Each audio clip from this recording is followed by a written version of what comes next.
Bab 3. Terisolasi dari diri sendiri, tak terhubung dengan orang lain.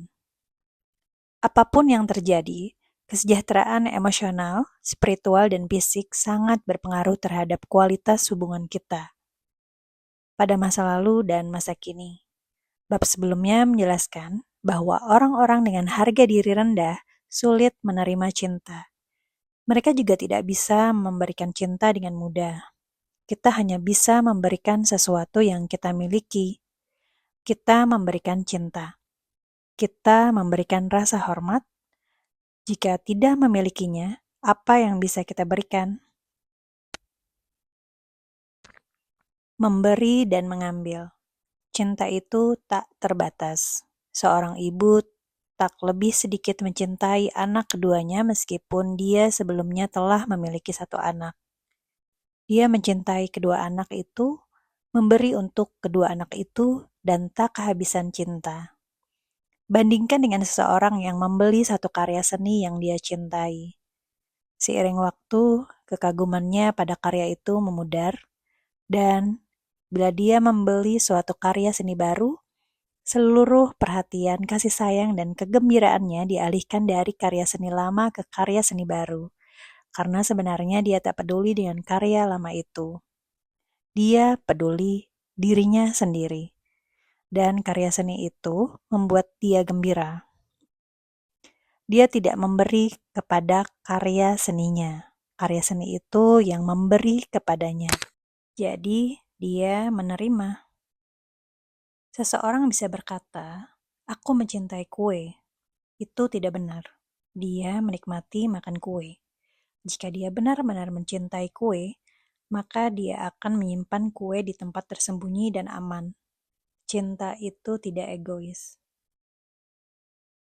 Beralih ke skenario yang lebih rumit, seharusnya tak mengejutkan jika marah mudah terpicu kalau kita memusatkan perhatian ke rasa sakit kita sendiri dan betapa sulitnya hidup kita. Contohnya, ketika menghadapi kehilangan yang sudah atau akan terjadi, orang egosentris tidak berduka untuk yang lain, lebih berduka untuk dirinya sendiri.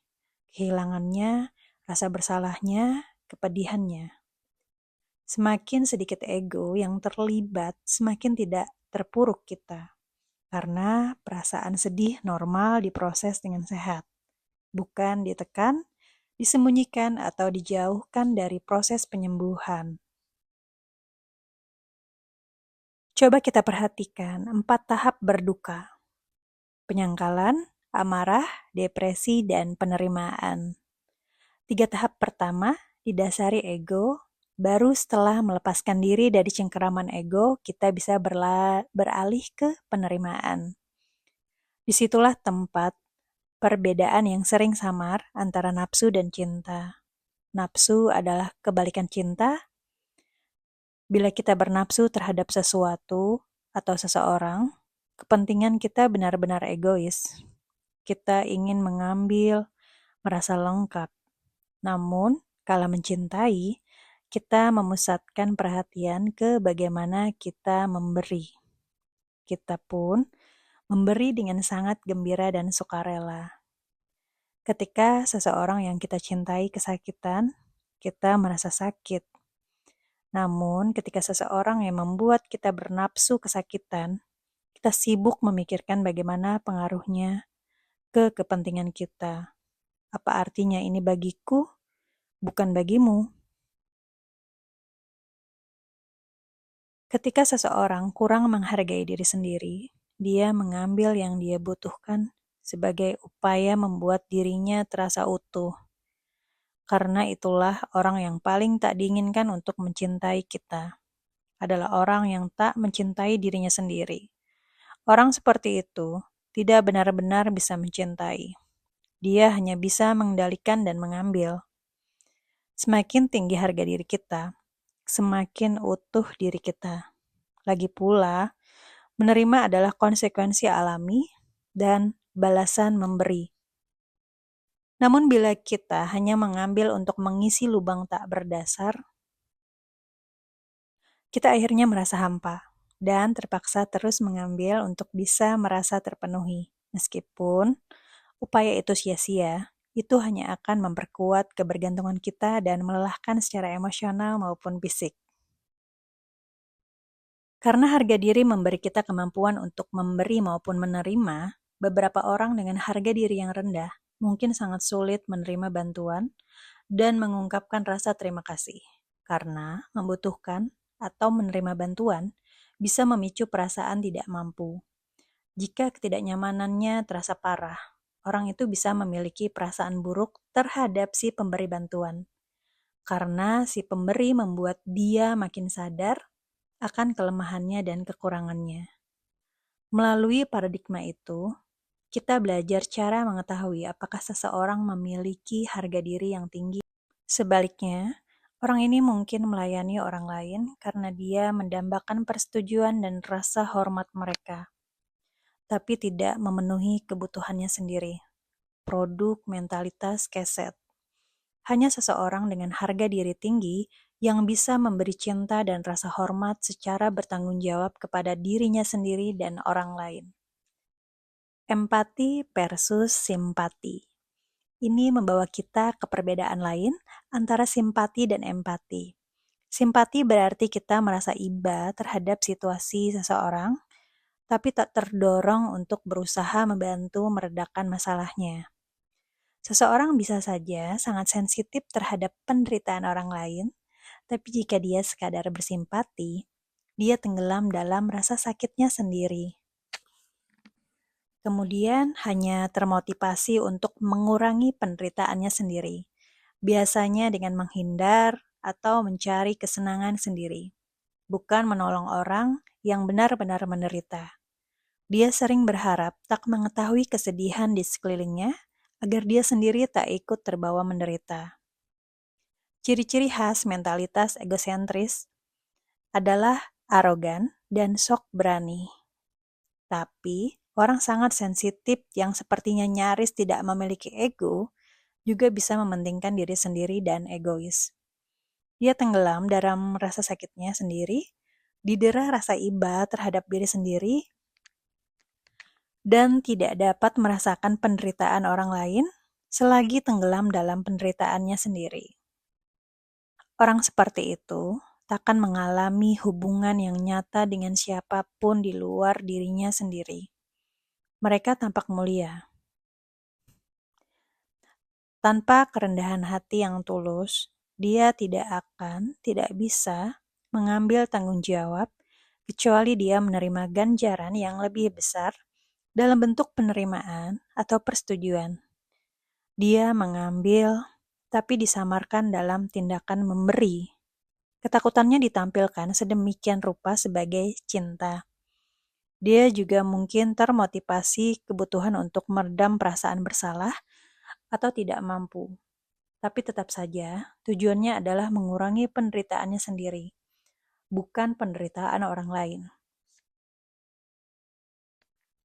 Sementara itu, empati adalah kemampuan untuk merasakan emosi dan kepedihan orang lain. Bukannya hanya merasa iba terhadap orang lain, orang yang memiliki empati merasa bersyukur jika mengetahui masalah orang lain, karena dengan tulus dia ingin menghilangkan penderitaan mereka. Yang menggerakkan orang untuk berperilaku altruistik adalah kedewasaan moral, bukan cuma pemikiran moral. Sebenarnya, orang sosiopat terbukti memiliki penalaran moral yang bagus, tapi tak merasa perlu bertindak sesuai penalaran itu, yang membutuhkan empati. Selain itu, kerelaan kita menyampingkan masalah kita sendiri untuk memperhatikan kesejahteraan orang lain adalah penanda kesehatan emosional yang terpercaya.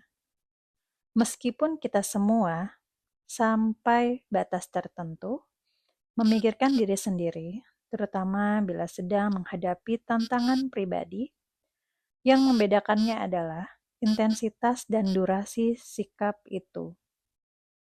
Hampir semua orang bisa hangat, baik hati, dan murah hati bila sedang mengalami perasaan positif.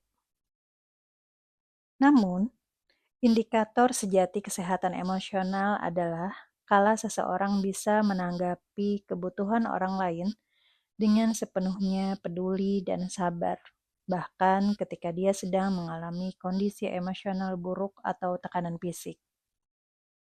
Orang yang tidak menjadikan dirinya sebagai pusat dunia merasa rendah hati dan bisa terhubung dengan orang lain. Tembok aku adalah aku dan dia adalah dia sudah runtuh dan tanpa ego. Akan ada hubungan, suatu ikatan, karena alasan itulah kita secara alami lebih mudah merasakan empati terhadap anak-anak, orang lanjut usia, orang sakit, bahkan hewan. Karena kita melihat kerapuhan mereka melalui penampilan mereka yang bebas ego. Mereka tampak pantas diberi empati. Kita mengalaminya dalam kehidupan dengan cara dan kadar yang berbeda-beda. Seseorang menabrak kita di jalan yang ramai, dan ketika kita berbalik badan dengan kesal, kita mendapati bahwa dia buta atau cacat dan hanya mencoba berjalan melewati kita. Kita melihat keterbatasannya. Kita merasakan kesulitannya. Hati kita terpikat olehnya, dan amarah kita menghilang. Atau mungkin seseorang rekan kerja menumpahkan kopi di meja kita, tapi malah buru-buru pergi. Kita baru saja mau mendatangi dan mendamprat dia, tapi kemudian mengetahui bahwa dia buru-buru karena anaknya masuk rumah sakit. Amarah tak bisa ada jika tak ada pemisahan. Tak ada aku yang menghalangi. Tapi jika kita terfokus ke diri sendiri, ego memotong hubungan itu. Pada dasarnya, amarah adalah keadaan tidak terhubung untuk menghindari rasa sakit, untuk menyebabkan rasa sakit, untuk menjadi bagian dalam hidup seseorang. Kita harus menciptakan ruang untuk orang itu. Jika seseorang terlalu sibuk dengan dirinya sendiri, tidak ada ruang bagi orang lain. Dan orang semacam itu terperangkap dalam makam penderitaannya sendiri. Karena kemampuannya untuk berhubungan dengan orang lain terganggu atau bahkan benar-benar rusak. Isolasi fisik atau sekadar diabaikan terasa menyakitkan. Sebenarnya, penelitian menunjukkan bahwa merasa sendiri atau mengalami kesepian lebih daripada faktor lain, menyebabkan stres ekstrim dan melemahkan sistem kekebalan tubuh secara keseluruhan. Rasa sakit karena terkucil bukan cuma metafora. Pemindaian Functional Magnetic Resonance Imaging menunjukkan bahwa dua area otak tempat kita memproses rasa sakit fisik, korteks cingulate anterior dorsal dan insula anterior, menjadi aktif bila kita mengalami perasaan ditolak dalam pergaulan sosial. Semakin rendah harga diri, semakin lemah pula hubungan dengan diri sejati kita, jiwa dan diri sejati orang lain.